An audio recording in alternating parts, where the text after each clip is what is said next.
오늘 본문에 등장하는 여호람은 유다의 제5대 왕입니다. 유다에 20명의 왕이 있었는데 바로 그 중에 유다의 제5번째 왕이 여호람입니다.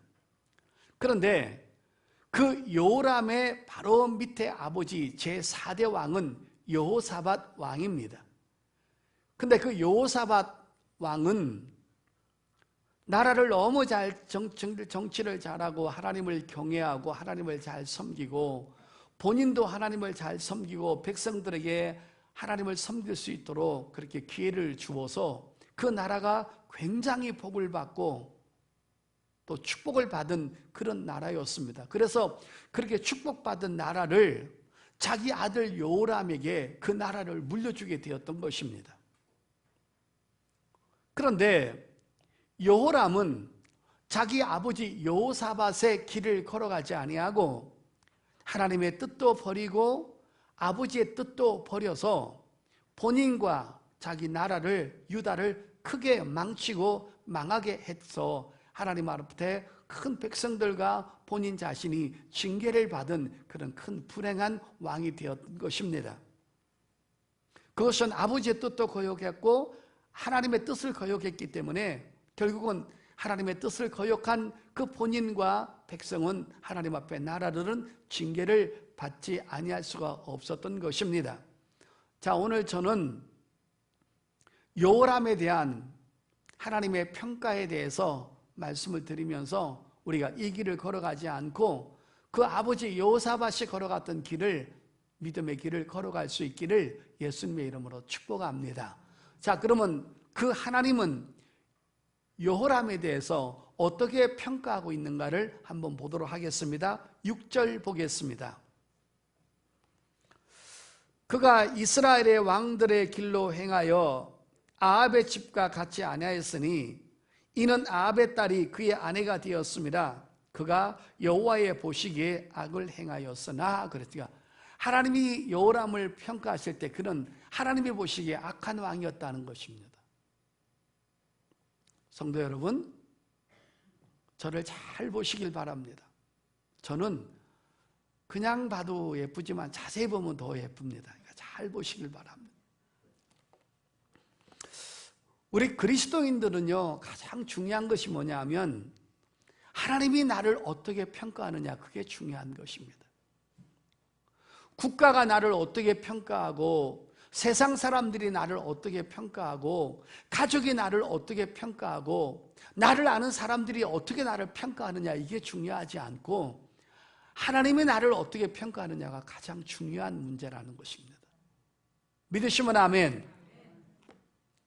하나님은 우리가 일생을 살아가는 동안에 선과 악에 대한 거에 대해서 정의롭게 정확하게 평가해 주실 분이기 때문에 하나님 앞에 어떤 사람으로 남고 하나님이 나를 어떻게 평가하느냐에 대해서 그것이 아주 우리가 중요한 것입니다. 그러니까 사람이 나를 어떻게 평가하느냐가 그렇게 중요하지 않아요. 자, 그러면 왜 하나님은 오늘 여호람에 대해서 악한 사람이었다라고 평가했는가? 자, 그러면 이 여호람에 대한 악한 삶에 대해서 몇 가지를 좀 한번 추적해 보도록 그렇게 하겠습니다. 왜 하나님은 여호람에 대해서 악하다고 평가했는가? 자, 4절 보겠습니다. 여호람이 그의 아버지의 왕국을 다스리게 되어 세력을 얻은 후에 그의 모든 아우들과 이스라엘 방백 중 몇 사람을 칼로 죽였더라. 성도 여러분, 저 보시길 바랍니다. 이 방백들은 뭡니까? 백성들에게 신앙의 지도를 했던 하나님 앞에 선한 사람들이었습니다. 이 방백들은 바로 자기 아버지 여호사밧을 통해서 그때부터 쭉 내려왔던 아주 하나님 앞에 신실하고 백성들을 신앙으로 양육했던 레위인들, 제사장들 다 포함되어 있는데, 이런 사람들을 자기 형제 6명을 같이 죽여버렸던 것입니다. 여러분, 조선시대 때 누군가가 왕권을 잡으면 자기 왕권을 반역할 것 같아서 그 이복 형제들이나 다른 형제들을 죽이는 그런 끔찍한 일들이 우리 역사서에 보면 나와 있습니다. 지금 여호람이 그랬던 것입니다. 여러분, 이 형제들은 아주 착한 형제들이었어요. 자기 왕권을, 형의 왕권을 투기하거나 그 왕권을 뺏어가려는 그런 형제들이 아니었어요. 아주 착한 형제들이었는데 자기가 혼자서 그 형제를 다 죽여버린 거예요. 그리고 신앙을 지도했던 사람들을 그냥 한꺼번에 죽여버렸던 것입니다. 그 사람을 죽이니 얼마나 악한 왕입니까? 그 다음에 또 한번 볼까요? 10절과 11절 보십시오. 결정적인 하나님 앞에 악한 짓을 한 것이 있습니다. 10절과 11절. 이와 같이 에돔이 배반하여 유다의 지배하에서 벗어났더니 오늘까지 그러하였으며 그때 림나도 배반하여 여호람의 지배하에서 벗어났으니 이는 그가 그의 조상들의 하나님 여호와를 버렸습니다. 뭐예요? 하나님을 버렸다는 것입니다. 그 다음에 11절에 자기가 하나님만 버린 게 아니에요. 11절에 여호람이 또 유다 여러 산에 산당을 세워 예루살렘 주민으로 음행하게 하고 또 유다를 미혹하게 하였으므로 그랬죠. 여러분 저 보시길 바랍니다. 자기 친형제들과 백성들을 죽인 것만 악한 짓 한 것이 아니라 본인 스스로가 하나님을 버린 거예요. 그 다음에 유다 전 지역의 전역에다가 산당을 세워가지고 여호와 하나님을 섬기지 않아도 괜찮다. 너희가 섬기고 싶은 사람 신을 섬기라. 그러면서 종교 자유를 선언한 거예요. 그러니까 백성들이 막 얼씨고 절씨고 해가지고 막 자기가 원하는 사람, 원하는 신들을 섬기는 것입니다. 복의 근원, 생명의 근원, 우주 만물을 통치하시는 절대 주권자를 헌시작처럼 갖다 버리고는 여러분 우상을 섬기고 바알을 섬기고 아세라를 섬기는 온갖 추악한 우상들을 다 들여와가지고 여러분 그거 섬겨도 된다 하면서 종교 자유 선언을 해버린 것입니다. 여러분 국가 원수가 그렇게 말을 하니까 백성들은 그냥 따라가게 되는 것입니다. 자, 그렇다면 형제들을 죽이지 않나, 나라의 정책위를 잘 선하게 이끌어가는 사람들을 죽이지 않나, 자기 본인 스스로가 하나님을 버리지 않나, 그 다음에 백성들로 하여금도 하나님을 버리게 하고 산당을 세워서 우상을 섬기게 만들지 않나. 이 도대체 이 사람은 왜 이런 짓을 하게 됐냐는 거예요. 누군가가 이 사람에게 영향을 준 사람이 있다라는 거예요. 아버지 여호사밧 밑에서는 그런 짓을 안 했어요. 자기 아버지가 하나님을 너무너무 잘 섬겼기 때문에. 그런데 어느 날 그가 왕권을 잡고 그 다음에 여러분 어떤 일이 벌어지자 이는 이렇게 아주 악한 짓을 하게 되었던 것입니다. 자, 이가 이렇게 악한 짓을 하게 된 이유에 대해서 한번 보도록 하겠습니다. 6절 보겠습니다. 그가 이스라엘 왕들의 길로 행하여 아합의 집과 같이 하였으니 이는 아합의 딸이 그의 아내가 되었습니다. 여러분 저 보시길 바랍니다. 여러분 북이스라엘에 11명의 왕이 있었는데요, 북이스라엘 11명의 왕 통틀어서 가장 악랄한 왕이 아합 왕입니다. 그 아합 왕이 누구를 만났냐면 이세벨을 만났습니다. 그 이세벨이 바로 바알을 섬기는 아내였던 것입니다. 그래서 여러분이 오늘 이 말씀을 들으면서 정말 자식들을 위해서 기도 많이 해야 됩니다. 이 남자는 여자를 이길 수가 없어요, 여러분. 여자를 이길 수 있는 기간은 결혼해서 한 6개월 정도 이길 수 있어요. 그 외에는 거의 다 참패를 당합니다. 할렐루야.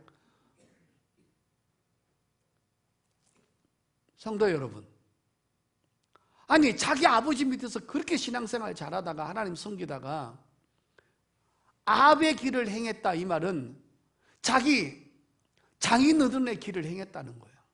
근데 여러분 잘 보십시오. 아합과 그 부인 이세벨, 그 부부에서 태어난 딸이 바로 아달랴라는 여자입니다. 그 아달랴라는 여자를 이 여호람이 자기 아내로 맞이한 거예요. 이 여자가 그때부터 이 남자를 조종하기 시작하는 거예요. 하나님 죽었다, 하나님 없다. 우리가 섬기는 바알신은 여러분이 잘 알다시피 바알신은 뭘 주장하는 거예요? 이 땅에 풍요를 주장하는 신이에요.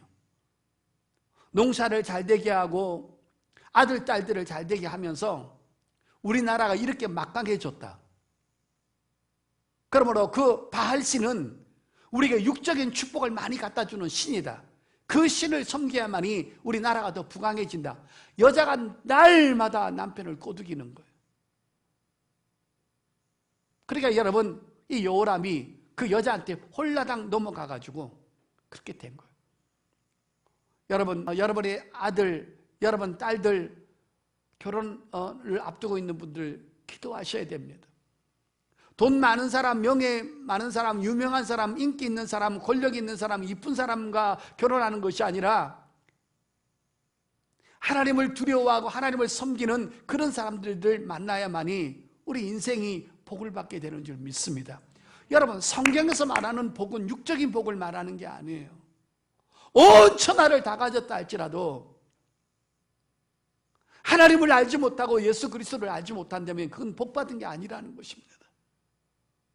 우리가 좀 생활은 좀 부유하지 않아도 우리가 삼위일체 하나님을 만나고 예수님 안에 있으면 이것이 바로 복이요, 그것이 축복인 것을 믿으시길 바랍니다.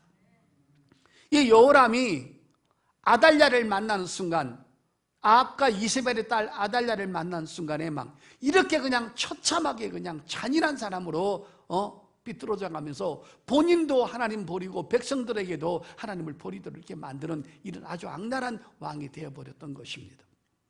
육적인 축복을 자꾸 얘기하니까 여러분, 우리 그렇게 육적인 축복에 대해서 그렇게 신경을 많이 두면 안 돼요. 영적인 복이 훨씬 더 중요하다는 거예요. 할렐루야. 사도 바울이 뭐라고 그랬어요? 나는 자족하는 것을 배웠다고 그러잖아요. 나는 부할 때도 하나님을 섬기고 가난할 때도 하나님을 섬기고 아플 때도 하나님을 섬기고 건강할 때도 하나님을 섬기고 내 삶의 목표가 하나님을 섬기고 하나님 안에 있는 것이 가장 큰 복대라는 것입니다. 육적인 복에 우리가 현혹되면 안 되는 것입니다. 우리가 하나님을 잘 섬기고 하나님을 사랑하고 하나님을 경외하고 하나님을 떠나지 않는 것이, 이것이 신령한 영적인 축복인 것을 믿으시길 바랍니다.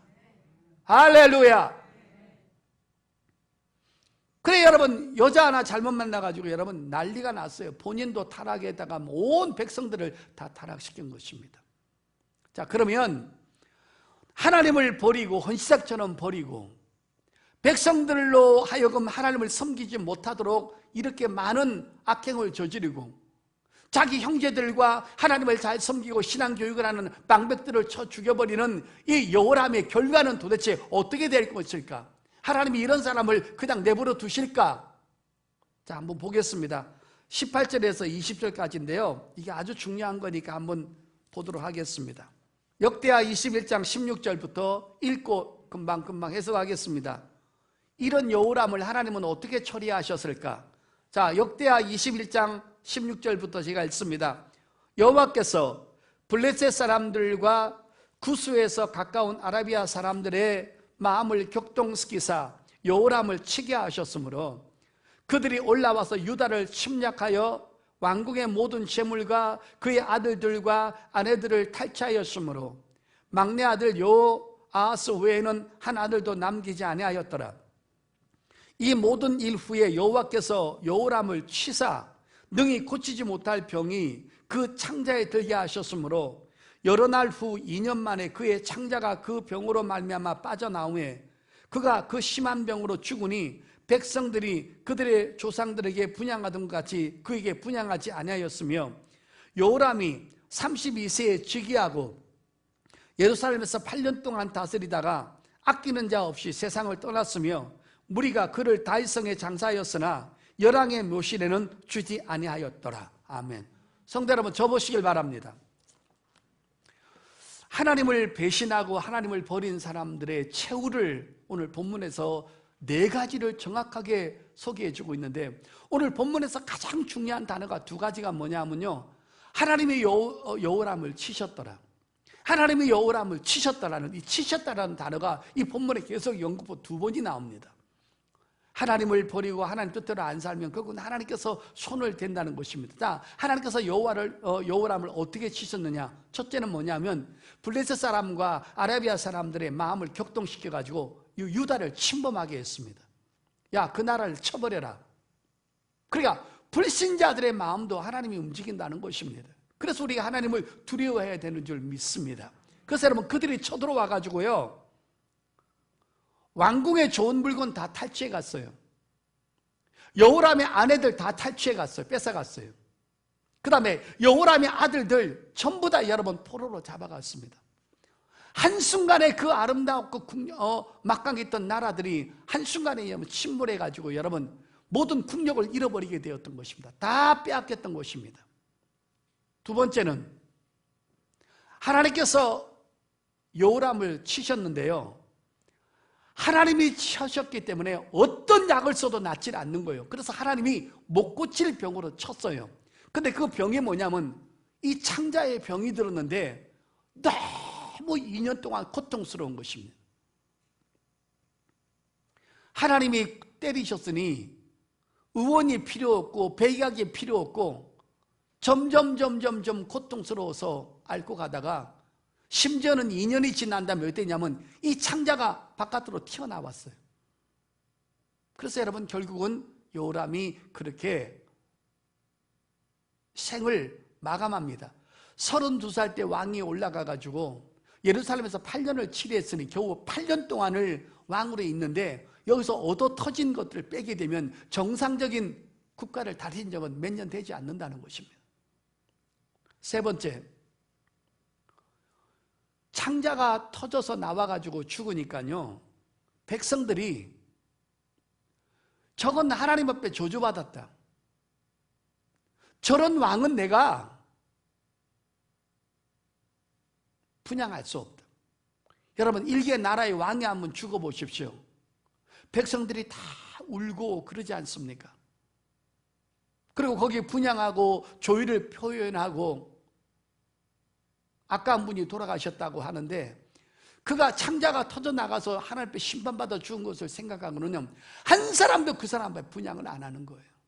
저건 잘 죽었다는 거예요. 지금 말하면 잘 죽었다. 저거는 저렇게 하나님 앞에 악한 짓을 하더만은 하나님 앞에 심판받아서 죽었다라고 백성들이 분양을 안 하는 거예요. 와서 꽃 한 송이를 놓지 않는 것입니다. 네 번째는 여러분, 이 나라 대통령이 죽으면 대통령이 들어가는 묘실이 따로 있잖아요. 그런데 이 사람은 왕이 들어가는 묘실에 들어가지 못했어요. 죽은 후에도 비참한 삶을 살게 되었던 것입니다. 어느 누가 하나 그에 대한 죽음에 대해서 애도하거나 어느 누가 그에 대한 마음에 대해서 슬퍼하는 사람이 하나도 없었다는 것입니다. 여러분 19절 잠깐 보실까요? 여러 날 후 2년 만에 그의 창자가 그 병으로 말미암아 빠져나오매 그가 그 심한 병으로 죽으니 백성이 그들의 조상에게 분양하던 것 같이 그에게 분양하지도 아니하였으며 와서 오지도 않았어요. 그 다음에 20절에 여호람이 32세에 즉위하고 예루살렘에서 8년 동안 다스리다가 아끼는 자 없이 세상을 떠났다. 한 사람도 그 사람을 애석하거나 그 사람에 대해서 눈물 흘린 사람이 없다는 것입니다. 결국은 하나님을 버리고 하나님을 버리게 한 백성들에게 악한 짓까지 했으니 하나님 결국은 이 사람을 이렇게 비참하게 고통 가운데서 일생을 마감하게 한 것을 우리가 볼 수 있습니다. 전반부는 여호람의 삶에 대해서 또 하나님의 평가에 대해서 왜 이렇게 타락했는지에 대해서 말씀을 드렸습니다. 후반부 두 번째는요, 유다를 지키시는 신실하신 하나님에 대해서 좀 설명하도록 하겠습니다. 여러분, 온 백성이 부패하지 않았습니까? 여러분, 종교 자유 선언을 하다 보니까 지가 원하는 대로 아무거나 닥친 대로 마구잡이로 우상을 섬기고 많은 것을 섬기는 거예요. 자, 그런데 백성들도 소수의 사람은 빼놓고는요, 거의 다가 80%, 90%는 타락했다고 봐야 돼요. 10%는 숨어서 하나님을 섬기는 사람도 있겠지만 뭐 이렇게 지도하는 사람도 없고 대통령이 그러니까 왕이 그러니까 많은 사람이 타락했겠죠. 자, 이렇게 하다 보니까 왕이 타락했지요. 백성들도 소수를 제외하고는 다 타락을 했습니다. 그렇게 되면 하나님은 여호람만 이렇게 때리는 것이 아니라 백성들도 징계를 했어야 돼요. 근데 하나님은 백성들의 징계는 보류하셨어요. 그래서 여러분 잘 들어보시길 바랍니다. 북이스라엘은 왕이 타락하고 백성들을 타락하니까 하나님이 왕도 징계해버리고 백성들도 다 징계해버리고 나라 자체를 징계해버렸어요. 그래가지고 여러분 북이스라엘 왕들과 백성들이 타락을 하니까요, 하나님은 아스루를 들어가지고 그 나라를 완전히 붕괴해버려가지고 재건하지 못하게 만들었어요. 완전히 멸망시켜버렸어요. 근데 남쪽 유다도 이 정도 타락했으면 하나님은 백성들도 징계를 했어야 됩니다. 그런데 하나님은 백성들에 대한 징계는 보류하셨습니다. 그리고 그 여호람의 아들들이 다 포로로 잡혀가는데 막내 아들 아하시아는 남겨두었어요. 그래서 그 아하시아를 통해서 왕위를 이어갈 수 있도록 하나님께서 긍휼과 자비를 베풀어 놓으셨어요. 다시 말해서 왕권을 완전히 박살내지도 않고 유다 왕국을 완전히 전멸시키지도 않았어요. 북이스라엘처럼. 그러면 왜 하나님은 그 유다를 그렇게 보존하시고 신실하게 그 나라를 지키셨는가? 그 이유가 있다는 것입니다. 왜 하나님은 북이스라엘에게는 자비와 긍휼을 베풀지 않았는데 유다에게는 이렇게 은혜와 긍휼과 자비를 베풀었는지 그 이유를 한번 보도록 하겠습니다. 자, 여러분 7절 한번 보십시오. 여기 아주 중요한 단어가 나옵니다. 역대하 21장 7절입니다. 이 이유 때문에 심판을 보류하신 것입니다. 자, 역대하 21장 7절입니다. 찾으셨으면 아멘. 여호와께서 다윗의 집을 멸하기를 즐겨하지 아니하셨으면 이전에 다윗과 더불어 언약을 세우고 또 다윗과 그의 자손에게 항상 등불을 주시겠다고 말씀하셨습니다. 자, 여러분 저 보십시오. 지금 이 약속 때문인 것입니다. 하나님이 다윗에게 뭐라고 얘기했냐면 너희들 백성이 부패하고 왕이 부패하고 백성들이 잘못된 길을 간다 할지라도 내가 징계는 하겠지만 내가 절대로 너희들에게 나라를 멸망시키지는 않을 것이다. 이것은 하나님이 다윗에게 이렇게 언약을 한 것입니다. 자, 여러분 이거 언약한 거 한번 살펴보도록 하겠습니다. 사무엘하 7장 보겠습니다. 이런 말씀이 있었는가? 13절에서 16절 474페이지, 이것이 지금 성경 전체를 말하는 것입니다. 아주 중요한 말씀이죠. 그는 내 이름을 위하여 집을 건축할 것이요 나는 그의 나라 왕위를 영원히 견고하게 하리라. 왕위를 견고하게 한다는 거죠. 나는 그에게 아버지가 되고 그는 내게 아들이 되리니 그가 만일 죄를 범하면 내가 사람의 매와 인생의 채찍으로 징계하려니와 내가 내 앞에서 물러나게 한 사울에게서 내 은총을 빼앗은 것처럼 그에게서 빼앗지는 아니하리라.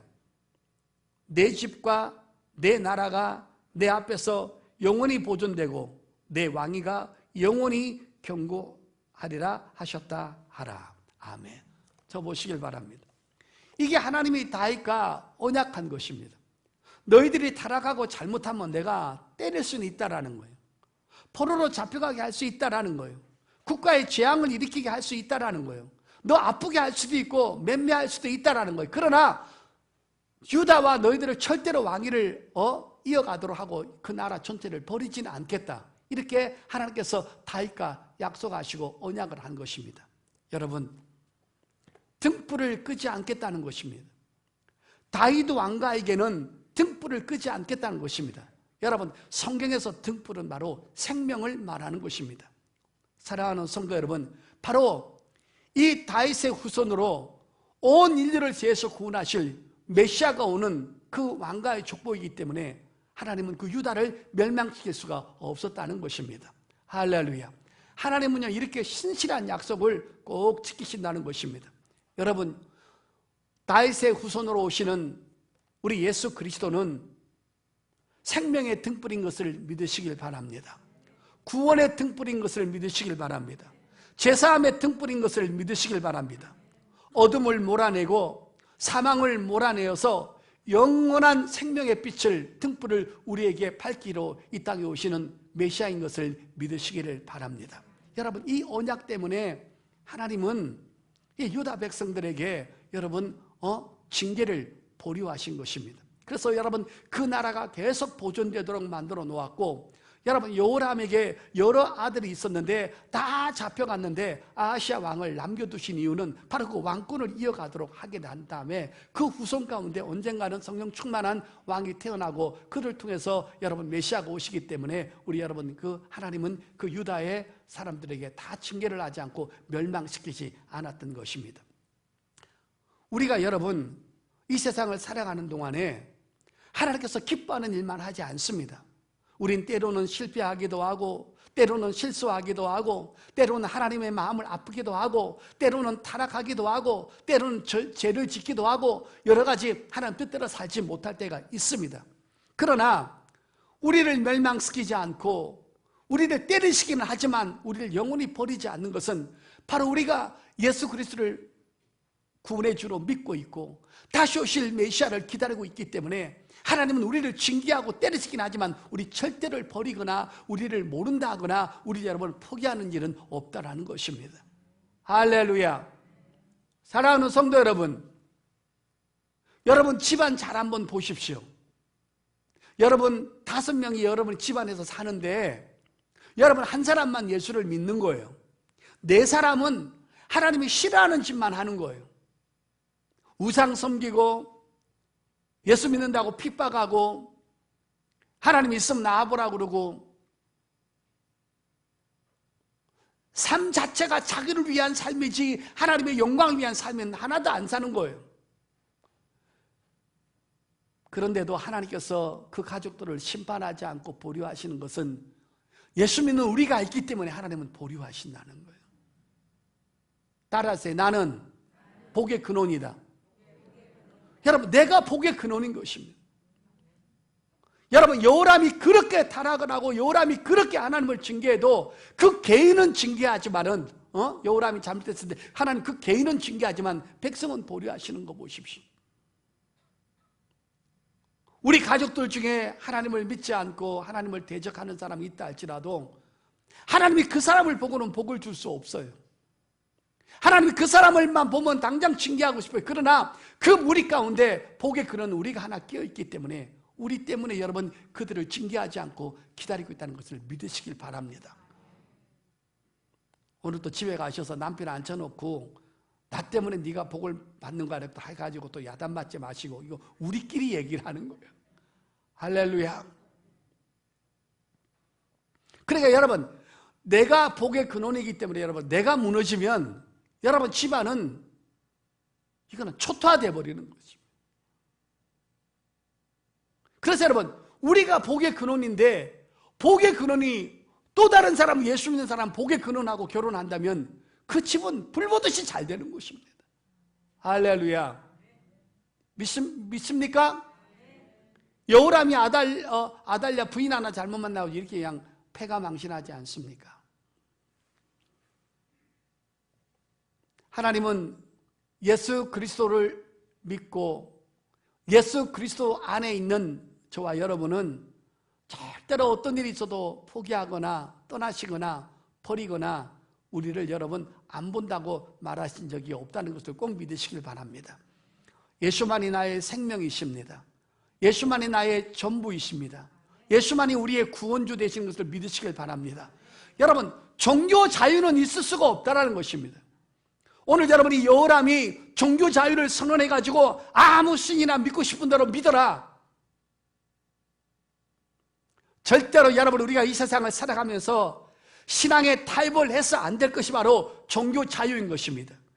구원론을 폐기시킨다든지 삼일체를 경계시킨다든지 또 여러분 우리가 회개하고 예수님을 구원의 주로 믿었다 할지라도 그것만 갖고는 구원이 부족하고 그것만 갖고는 안 되니까 율법을 지킨다든지 인간의 의와 선행을 첨부시킨다든지 율법의 의식법들을 첨부해야 된다는 이런 구원론 병제는 하나님을 버리는 것하고 똑같은 것입니다. 할렐루야. 오로지 하나님께서 만들어 오는 그 본반이 예수 그리스도께서 나오는 그 의만이 하나님이 원하는 의를 충족시킬 수 있는 것입니다. 인간에게는 하나님의 의를 만족시킬 만한 의가 나올 수 없다라는 것입니다. 할렐루야. 여러분, 유튜브 들으시는 거 좋아요. 그러나 조심하셔야 돼요. 예수 믿고 내가 죄인인 것을 회개하고 예수 믿어서 구원받는 것이 부족하다는 거예요. 뭔가 채워야 된다는 거예요. 이거는 예수 안 믿는 거하고 똑같은 것입니다. 주님의 33년의 의로운 삶은 하나님의 생각과 마음을 흡족하게 만족시킬 수 있는 유일무이한 의인 것을 믿으시길 바랍니다. 그 예수 의를 우리가 갖고 있는 한 여러분 구원은 절대로 놓쳐지지 않는다는 것을 믿으시길 바랍니다. 내 행위대로 될 것 같으면 우린 여러분 하나님 앞에 장담할 수 없어요. 우리가 언제 어떻게 타락할지 모르고 언제 어떻게 변질될지 모르기 때문에.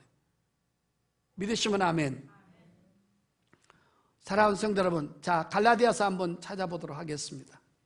갈라디아서 1장입니다. 6절부터 한 절씩 교동합니다. 갈라디아서 1장 6절부터 그리스도의 은혜로 너희를 부르신 이를 이같이 속히 떠나 다른 복음을 따르는 것을 내가 이상하게 여기노라. 시작. 다른 복음은 없나니 다만 어떤 사람들이 너희를 교란하여 그리스도의 복음을 변하게 하려 함이라. 그러나 우리나 혹은 하늘로부터 온 천사라도 우리가 너에게 전한 복음 외에 다른 복음을 전하면 저주를 받을지어다. 시작. 우리가 전에 말하였거니와 내가 지금 다시 말하노니 만일 누구든지 너희가 받은 것 외에 다른 복음을 전하면 저주를 받을지어다. 아멘. 이 말 인정하십니까? 다른 복음은 있을 수가 없다라는 거예요. 뭔가 인간을 첨부시키면 안 된다는 것입니다. 내가 헌금을 많이 하고 내가 금식을 하고 율법의 의식법들을 지키고 할례를 받고 안식일을 지켜야 구원받는 그거 아니라는 것입니다. 그런 것들은 구원받은 백성이 구원받은 자녀가 살아가는 방법이지 그것이 율법을 지키는 것이 내가 열심히 봉사하고 헌신하는 것은 상급받는 것이지 구원과 상관이 없다라는 것입니다. 어떤 집사님한테 집사님 지금 돌아가시면 구원받을 수 있습니까? 그러면 제 행위대로는 못 가지요. 어떤 사람은 아주 겸손하게 말한 사람이 있어요. 목사님 제가 집사님 된 지 6년밖에 안 됐어요. 6년 됐는데 무슨 구원을 받겠어요. 좀 더 열심히 해야지요. 이게 겸손한 겁니까? 이거 큰일 날 소리인 것입니다. 오늘 교회 나온 지 1년밖에 안 됐어도 지금은 구원받을 수 있습니까? 네, 난 확실히 구원받습니다.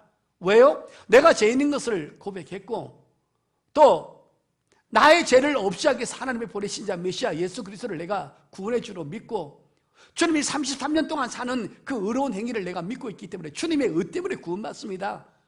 내 성질 때문에 내가 죄 때문에 구원 못 받지 않습니다. 이렇게 말하면 확실히 구원받은 것입니다. 근데 좀 더 열심히 해야죠. 좀 이따 해야죠. 가봐야 알죠. 이거는 큰일 날 소리인 것입니다. 할렐루야. 우리는 종교 자유를 선언할 수 없습니다. 구원론을 변개시킬 수 없고 삼위일체를 변개할 수 없습니다. 여러분 우리는 주님의 공로로 주님의 피로 구원은 완벽하게 이루어진 것을 믿으시길 바랍니다. 사랑하는 성도 여러분, 오늘 여호람이 망한 게 왜 망한 것입니까? 하나님 버렸습니다. 생수의 근원, 생명의 근원을 버리신 것입니다. 그렇기 때문에 그에게는 구원의 등불이 꺼져버린 것입니다. 우리가 예수 그리스도를 모시고 있는 한 우린 구원의 등불, 제사함의 등불, 천국으로 기업을 받는 그 등불은 그대로 유효한 줄 믿습니다. 사랑하는 성도 여러분, 오늘도 우리가 감사해야 될 것이 뭡니까? 오늘도 우리가 또 주님 앞에 뜨겁게 감사해야 될 일이 무엇입니까? 돈이 많아서도 아니고, 환경이 좋아서도 아니고, 좋은 집에서 사는 것도 아니고, 바로 여러분, 내게 바른 복음을 전할 수 있는 분을 만나고, 내가 그 바른 복음을 받아 듣고 구원을 받고, 내가 그 바른 복음의 메시아 되신 예수 그리스도를 구원의 주로 믿어서 그 예수 안에 있는 사람들이 그게 신령한 복을 받은 사람이요, 은혜 받은 사람이요, 축복받은 사람이요, 영원한 영생의 등불을 갖고 있는 자인 것을 믿으시길 바랍니다. 우리가 여기서 행복하고 여기에 감사하고 여기에 여러분 우리가 행복한 삶을 살아야 되는 줄 믿습니다. 사랑하는 성도 여러분, 우리는 여호람이 걸어갔던 길을 걸어가지 말고 여호람의 아버지 여호사밧이 걸어갔던 길, 아사가 걸어갔던 길, 다윗이 걸어갔던 길을 걸어가면서 신앙을 끝까지 고수하고 종교 자유를 여러분 인정하지 않고 오로지 예수 외에는 구원이 없다라는 삼위일체 구원관을 가지시고 이 믿음 생활 끝까지 할 수 있기를 예수 이름으로 축복합니다. 주님 오시는 그날 우리를 맞이하시고 우리의 삶에 대해서 보상하실 그 주님을 바라보면서 소망 안에 거하면서 이 어려운 삶들 넉넉하게 믿음으로 이겨나갈 수 있기를 예수님의 이름으로 축복합니다.